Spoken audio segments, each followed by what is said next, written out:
Have you ever stared at a crypto chart and it just looks like total chaos? You know, just a wild mess of red and green candles that seems to have no rhyme or reason at all? Yeah, we've all been there. But what if I told you there's a hidden language in there, a structure underneath all that noise? Well, let's dive in and decode it together. I mean, that's the big question, isn't it? Is this all just random? It sure can feel that way when you see prices whipping back and forth like crazy. But the answer, believe it or not, is no. Because these charts, they aren't just data points. They're a picture of human psychology, a huge collective battle between buyers and sellers. And that battle, it has rules. And this quote just nails it. These key levels we see aren't magic, and they're definitely not coincidences. They are the actual battlefields. They are these specific, identifiable zones where the entire mood of the market can flip on a dime. It's where greed and the fear of missing out crash right into the fear of losing money. Today, we're going to learn how to spot those front lines. All right, first up, let's move beyond that feeling of total randomness. We're about to uncover the two foundational ideas that create the bedrock of, well, all market structure. Okay, so think of it like a room. Support is the floor. It's a price area where the market just refuses to go any lower. And why is that? It's because buyers suddenly see a bargain. They step in, they start accumulating, and all that buying pressure just overwhelms the sellers, and boom, the price bounces.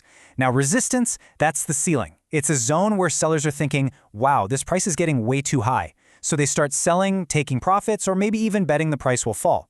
Their selling pressure overpowers the buyers, and the price gets smacked back down. Now here's a pro tip, and honestly, this is absolutely crucial. Professionals do not think in terms of exact single price lines. They think in zones. You have to remember, the market is driven by human emotion and huge orders. It's messy. Price hardly ever hits a perfect single number. It moves into an area, a region of interest, and then it reacts. Trust me, making this one little mental switch is a total game changer.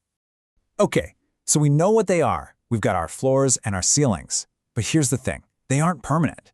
They can break. And when they do, something really fascinating happens. It's a dynamic that's incredibly powerful.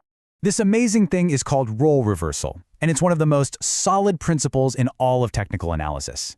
The idea is simple. Once a key level breaks, it doesn't just vanish into thin air. Nope, it flips its job.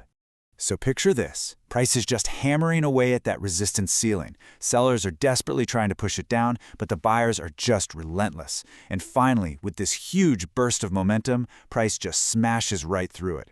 So what happens to all those people who were selling, betting the price would go down? Well, they are now trapped in a losing trade.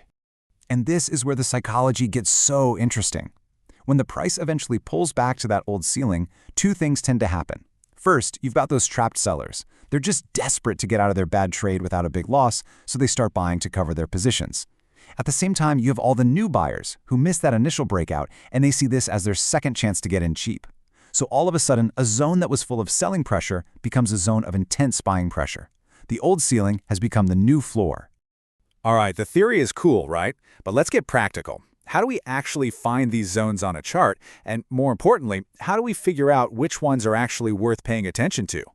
You know, it's actually more visual than you might think. For support, you're literally looking for a V shape or maybe a rounded U shape, a place where a downtrend just got stopped dead in its tracks. For resistance, it's the exact opposite. You're looking for that peak, that upside-down V where a rally just ran out of gas. But, and this is super important, always start on the higher time frames, like the daily or the weekly chart. A support level on a weekly chart is like a floor made of solid concrete. A support level on a 5-minute chart? That's more like cardboard. They are not the same thing.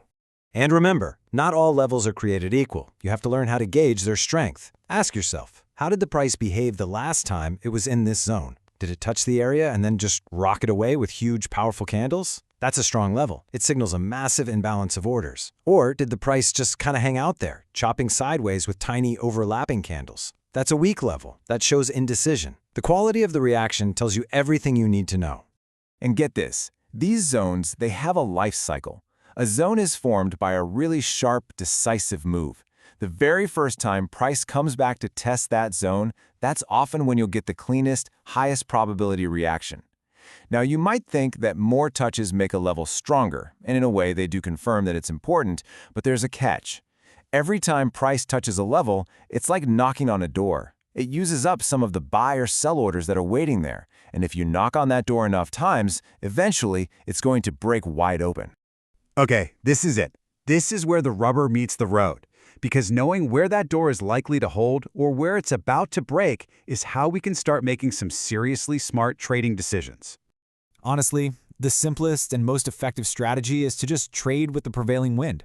If the market is in a clear uptrend, making higher highs and higher lows, you want to be a buyer. But when?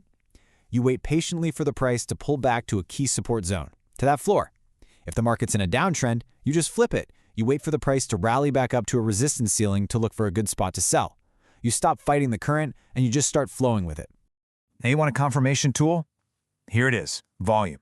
A price level by itself is just a line on a chart, but a price level that gets a massive spike in volume when it's tested, now that is a story. That tells you the big money, the institutions, are getting involved. A bounce off support on huge volume shows that real, powerful demand is stepping in. A rejection from resistance on huge volume shows serious supply is hitting the market. Volume is your truth teller. And this is how you find those A-plus top-tier setups. It's all about a beautiful concept called confluence.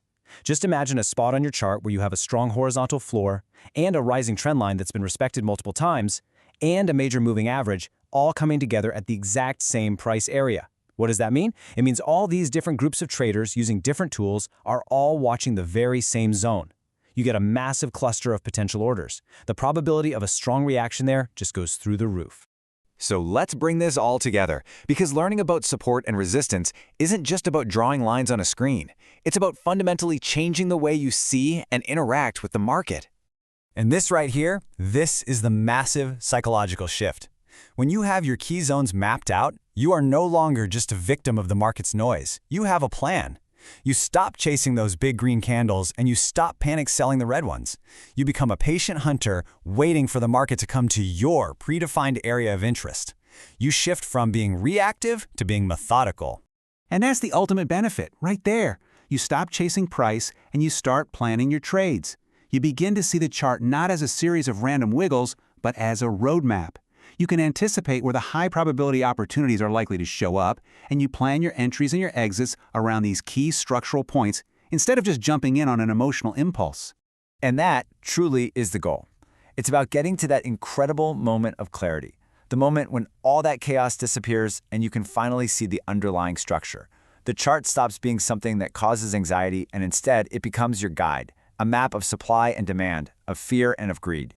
So I'll leave you with this question. By understanding these foundational concepts, you really do gain the ability to bring order to the chaos, to trade with a clear plan instead of just an impulse. So are you ready to make that shift?